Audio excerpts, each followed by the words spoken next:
Oh hello, I was just having a sandwich. My name's F Harrold and I'm an author of books like these ones, The Imaginary and the Book of Nine Sally Useful Advice and Fizzlebert Stump and Greta's Argo and The Song from Somewhere Else, which was a book by me and illustrated by the magnificent Levi Pinfold. Well, I'm here to tell you about me and Levi Pinfold's brand new book, and I've got one of the only copies in the world here in my hand. Now, in The Song from Somewhere Else, there's a girl called Frank who is having some trouble with some bullies and gets rescued by a lad in her class who's not particularly popular, discovers he has a secret in his cellar in the basement under his house, and the adventure unfolds from there. In this new book, The Worlds We Leave Behind, it's an entirely unconnected story to that, but the main character is Frank's little brother. In this book he's, 5 or 6 years old. In this book he's 10 or 11. He's a proper year 6 kid, the sort of kid I enjoyed writing about. And what happens to Hector, his name is, or Hex he likes to be called, what happens to Hector is he gets beaten up by a teenage girl, a girl who's a good 3 or 4 years older than him. Down in the woods, she gives him a right thump, knocks him down the riverbank into the stream there, gives him some bruises and scratches and a split lip, and Hex runs away from her. He runs deep through the woods, she chases him for a bit, but he keeps on running. And these are woods that Hector grew up in, well, grew up near his house. He knows them well. They're not big woods.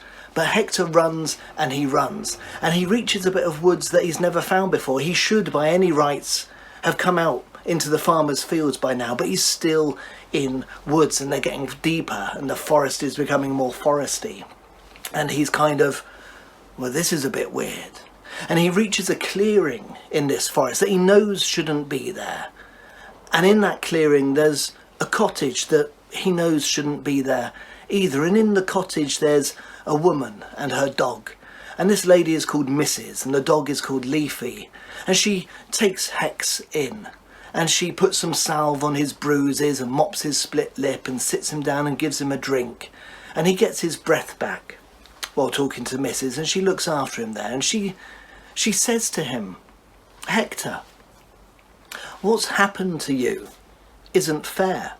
That girl was bigger than you, she was older than you. It wasn't a fair fight. Don't you want to get your own back? And Hector is already burning with the injustice of this and with the humiliation of being beaten up by this girl. And Hector listens to her. And she says, I can, if you want, Hector, solve this problem for you. I can help you get your own back, and you won't get in trouble. Nothing bad will happen. And Hector's like, and she says, what I can do, what me and Leafy the dog can do, is we can remove this girl from the world. We can essentially click our fingers and she'll be gone. But you mustn't worry, nobody will be hurt by this, nobody will be upset by this. Her parents, who probably love her, they won't even know she's gone. Her brother, her sister won't know she's gone. The world will be as if she had never been.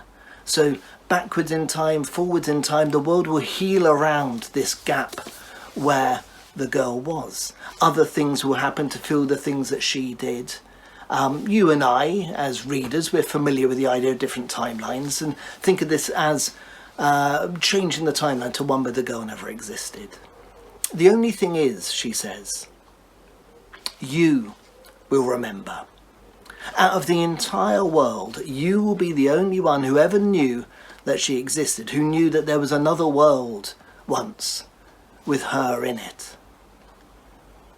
That's the only cost, that's the only downside to this. And Hector thinks about it, and she sends him home with an acorn in his hand and says, no, if you want to go ahead, crush the acorn and call for us, and we shall do the deed that very night.